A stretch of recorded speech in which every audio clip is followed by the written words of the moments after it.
So friends, Astha Pediatrics invites you to a virtual roundtable meeting to discuss the connect between obesity, obstetrics and gynecology. A mutual learning between two specialties to design a better patient pathway. Friends, obesity is a leading cause of complications in female. There are hundreds of papers which have suggested that obesity, especially abdominal obesity, is a cause of PCOS in many. Women are particularly susceptible to diabetes, and then diabetes in turn puts women at a risk for CVD. Obesity substantially increases the risk of several major cancers too, especially postmenopausal breast cancers and endometrial cancers. With this background, we would go on to our first case study, which is about a 20 years old female. A 20 years old female with a height of 165 centimeters and a weight of 98 kg, BMI of 36. This female came to us with excessive weight gain, irregular menses, oligomenorrhea, facial hair growth, dyspnea on exertion, dark pigmentation around the neck. Now, I would request each one of y'all to kindly let us know how would you like to treat this patient, because it's a gynec patient. So, patient came to us with these problems.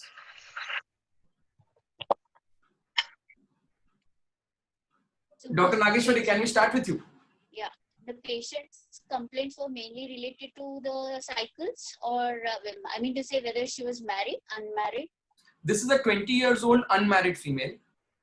So mainly cosmetic and the cycle was the complaint. Yes, irregular cycles, excessive weight loss, and if you could notice that there was severe dyspnea on exertion with a deep dark pigmentation around the neck, acanthosis nigricans too. So You would be facing such patients regularly in your OPD. Now, yeah. This patient has come to us, and how would we take care of this patient? So it is clearly a case of polycystic ovarian syndrome. So I mean to say we would like to give importance to the symptoms to which patient has now come to you. Okay, what was the main symptom which brought her to the hospital? Like was because of dyspnea on exertion. So to my place, she was brought or sent because of excessive weight gain and irregular menses. So then we would like, again, first, as her BMI is more, so we would like to target her BMI, and we would like to reduce her BMI. So most of the symptoms which are related to her, again, obesity, can be taken care one by one. So that is how we will proceed from my side. So whatever the investigations we do to prove that whether she belongs to and confirm that she is polycystic ovarian, including thyroid, the insulin, the sugar levels, all this we will be doing. We'll also do the prolactin levels so that we will not miss out anything else apart from the other hormonal problems. Okay. Sneha, I hope you are noting down the what Dr. Nageshwari is saying. And we'll be counseling her, and we'll be taking a detailed history on her diet. So what the diet is, so we'll be concentrating in how much weight loss we can do by even dietary, and give her a list of exercises so that we can do some part of the weight loss. We know that not much of weight loss can be achieved with only diet, but still we will give importance to some about of the diet. So the detailed diet history also will be taken. Okay, fantastic. Dr. Tandon, would you like to add something to this? I think in a sense she has told everything, but what would be her BMI if somebody just calculated? 36. Yeah, it is 36. 36. So she's definitely very high BMI. So the option of losing weight, with this high BMI, she falls in the category where a bariatric surgery should be offered to her, because to lose weight with this high weight, unless she's highly motivated, is probably she may not be able to lose that much weight. We could give her a combination of metformin and metformin is a good drug. You can start her on that drug and motivate her, yes, with lifestyle changes, with diet changes, but that will take a very long time. So at least an option, or one should offer her bariatric surgery, is what I would tell her. At least sound her about it so that she makes an informed decision. That's great, Dr. Tandon. So, Because weight loss is most important. Rest of the things then falls into place once that. True. So yes, so there is an acceptance of bariatric surgery for a 20-year-old, as per what Dr. Tandon says. Okay, Dr.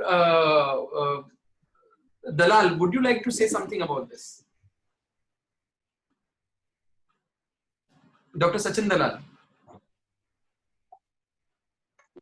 Yeah, hi. No, I think I will agree with what Sudha madam says.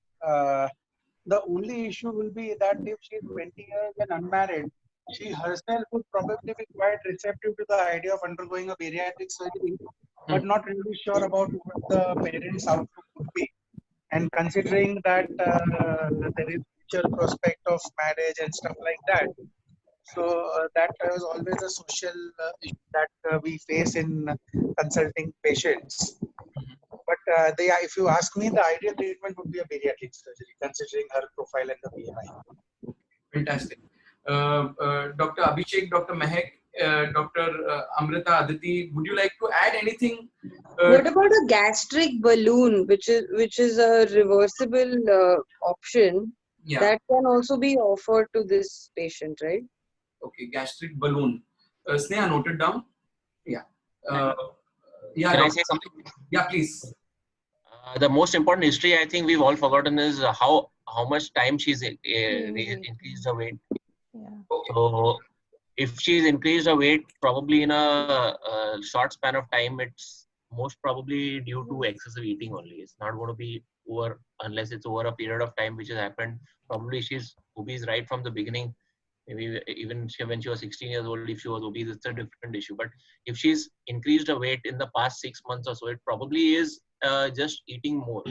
So frankly, I agree that bariatric surgery would be offered, but like Dr. Sachin Dalal very rightly said, it's a very big stigma for an unmarried girl to undergo any kind of surgery. So frankly, I would primarily give her a very strict diet in terms of this thing. Obviously, if she's not going to follow it, she lands up under the knife under Dr. Manish. But otherwise, you should at least offer her, don't give her the option directly of bariatric surgery. Yeah. I would feel that you should push her directly towards a very strict diet. And there's my dad has coined a term called as an ELF diet, that is ELF, eat less food, nothing else. So I would like to add, I think I agree with Dr. Abhishek, because at 20, I mean, I think she should be motivated enough to lose weight. Yes. And directly giving her the option of bariatric surgery might, I mean, I'm not saying that it is a shortcut, it is definitely indicated, but say if she has given herself 3 to 6 months time, and if she has strictly followed a good diet and an exercise regime, and she has really tried hard to lose weight, then, and so say she hasn't been able to, and she's still gaining that weight and none of her symptoms have been relieved, then definitely as a second option, I would like to give her, I mean, I would like to suggest a bariatric surgery to her. I'm Also, personally. there's no hurry for her to lose her weight. She's still Agreed. 20. So Yeah. you can even put her on a 5-year plan to lose her weight. So she did not lose all of 30 kgs within a span of 6 months or so, where she's planning No, to get say pregnant or she's something. reduced at least even 5 kgs in 3 Exactly. to 6 months, then we know that she's on the right path of losing weight. So we know that maybe she may be able to lose Manish, more weight. can I come in? Yeah, Bhavesh. Can I come in? Yeah, please. Yeah, I would just like to, Manish, do you have any data about giving them a non-surgical option to these people, and how much they have followed, and how many people actually land up on the operation table, secondary to giving an advice about following a strict diet with a very severe exercise and then a weight loss? See, we have a very strong protocol over here, and any patient. So 20, according to us, is an absolutely matured patient. But patients less than 18 years of age, as per our Aussie guidelines, patients less than 18 years of age, we are not directly into jumping for a surgery. And one of our conditions for surgery is that the patient should have had attempts at weight loss. So if a person directly comes to us that I want to get a weight loss done and I want it as a quick fix, so sorry, please, we are not in for it, because their lifestyle modification, behavior therapy and all matter a lot. So how our patients have behaved before surgery really helps us to understand how they will behave after surgery. So very rightly said, Doc, that we don't jump for surgical options at this age. And yes, I agree with Dr. Abhishek and Dr. Sachin that people still feel that there is some stigma. Though what was there in 2005 and what is there in 2020, there's a huge change. There is a difference. But now I would like to tell you something about this patient. So friends, this patient was referred to us by a gynecologist almost after 1 year of conservative treatment. Entire hormonal profile was done, one was absolutely apparently normal. USG was suggestive of PCOS with ovarian volume left ovary 13 and right ovary 16. So gynecologist will understand this more than what I would. Overweight since childhood, and the parents are overweight, the sibling is overweight and she's also overweight. And we performed bariatric surgery on her. Weight after 1 year of surgery came down from 90 kg to 55 kg. There was a 33 kg weight loss. Hirsutism reduced considerably. Menses regularized. Exercise tolerance increased. And there was considerable reduction in acanthosis nigricans to 3 shades lighter. In fact, this what I'm saying was almost 6 months back. She completed around 1 year. But now you will see there is no acanthosis nigricans. Her overall skin color, Bhakti, correct me if I'm wrong, her overall skin color has become almost 5 shades lighter. We leave apart that side, but most important thing is that this patient did go through conservative management for 1 year with non-surgical weight loss through diet, through exercise, through all the regimes, because the gynecologist who has sent the patient to us, had told me very clearly that there were attempts not once, twice, but supervised weight loss was taken care for almost a year's time through a registered dietitian. And to coming to the topic of balloon, Doc, मैं मेरे दुश्मन को भी balloon न डालूं, because by balloon, so we would have done almost around 500 balloons till date. And out of these 500 balloons, which are supposed to be kept in the body in the stomach for almost 6 months, that time we never used to use the balloons which can be kept for a year. So there are certain balloons which can be kept for a year, certain which can be kept for 6 months. Out of those 500 odd balloons, almost 400 odd balloons had to be removed within the first month itself, because patient cannot tolerate. And that 1 month also we have to really pester them that please continue, please continue, please continue. Otherwise it is not very easy to keep a balloon. You keep retching, vomiting all the time, and you might be abusing the doctor 10 times at home also. So it is not an easy thing. Plus balloon is absolutely a temporary procedure. It is there till the time you keep the balloon. So once, and we have noticed that those 10% patients who had kept the balloon, you know who are those patients whom they were like 70 BMI, 80 BMI, in whom we were trying to buy time कि थोड़ा उनका fitness level better हो, थोड़ा उनका weight कम हो जाए, and they buy us time for surgery. So I think so out of those 10%, almost 70% of those 10% were the one whom we used to push literally, because we wanted them to lose something before we can take them up for surgery. So balloon, yes, is not the best option. Yes, diet, very good, very important. And diet cannot be overlooked. And I would also ask Bhakti, since you're over here and we have so many gynecologists and you are a trained nutritionist, can you give us some 4 or 5 points which might help those patients in losing weight? So possibly the gynecologist might not have to send the patients to a nutritionist. If you could help us with some 5-6 basic points which can be told to the patient so that they can follow. But remember one thing, you should always give such points to the patient which they can follow regularly. Don't give them such tasks that it's very difficult to follow also. So can you say something on this? Sure. So sir, basically what we've seen is generally we put all the patients on diet, but then we don't see results. There are reasons why we don't see results is because they end up not following the diet, or they lose motivation after losing like 5 to 6 kgs, and maybe they don't get the results. They feel cranky, etc. So one point which Dr. Abhishek said, that eat less food. This is one thing which we personally don't recommend people, because what we've seen is that if you reduce the intake of food or eat less food, which means that you're putting the body on starvation mode.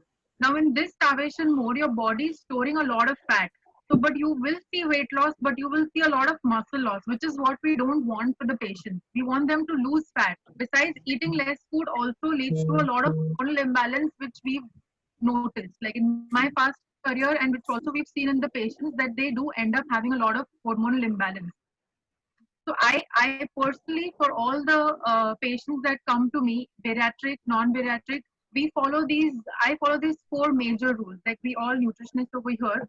First is to check on the amount of proteins that they are eating.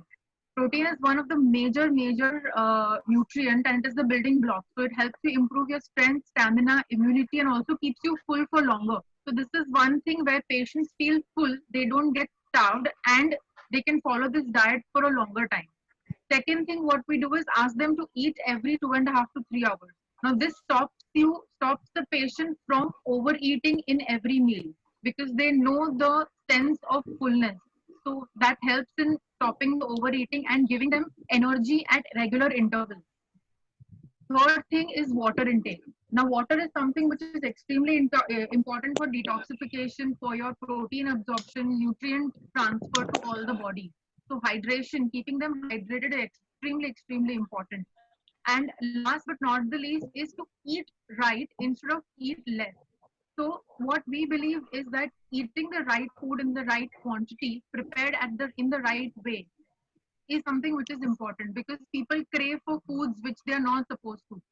So eating healthy foods, maybe tasty and healthy foods, and also eating everything in less quantities, or maybe in the recommended quantities, is the best method for them to lose weight and sustain the weight loss also. So I think this is something which works for each and everyone. Can I add something? Yeah, please. Yeah, we keep hearing of these diets like intermittent fasting, which basically say, you have to fast for maybe 14 to 16 hours. And what we hear that this causes the body to burn fats rather than store fats. So it's like you're giving the body intermittent starvation, right? You mentioned that there is storage of fats when there is starvation, but when we read of these diets like intermittent fasting, we hear that you're making the body a fat burner. And also, if you're restricting your food at a particular time, you're also not causing the insulin to spike, which is what it will do if you keep giving your body food every few hours, which is the rationale behind intermittent fasting. So I was just a little confused, because I've read a lot about intermittent fasting, and what you said was not synonymous with it. So I was just wanting to clear my doubt. Bhakti, 1 second. Okay, so I'll just like to, before Bhakti says, I would just like to give a scientific thing to it. See, our body, since years and centuries ago, when there was more of physical work and there was less of food, more of physical work and less of food, there were certain genes which are developed in the body called as thrifty genes. Now these thrifty genes used to store food for the body for those times when there is no food. Right. Any phase of starvation induces this thrifty genes to ensure that it sends signals and we start storing. Now what happens that whenever you eat, if you don't eat at regular intervals and there are long phases of starvation, at that point of time, this thrifty genes considers this as a phase of starvation, and it starts the starvation response. And in the starvation response, whatever you eat starts getting deposited. Now, what gets lost in this Dikshit meal or whatever meals, you should always do things which you can keep doing continuously. You should always do things which you can follow for a long period of time. Whatever you do for a short term will have short term results. Whatever you can do for a longer period of time will have long term results. In the short term, yes, you can have weight loss. I have myself gone through this same 16 and 8 hours diet schedule till the time I was convinced and thrashed by my nutritionist that you have to stop it because it is going to cause some complications over a long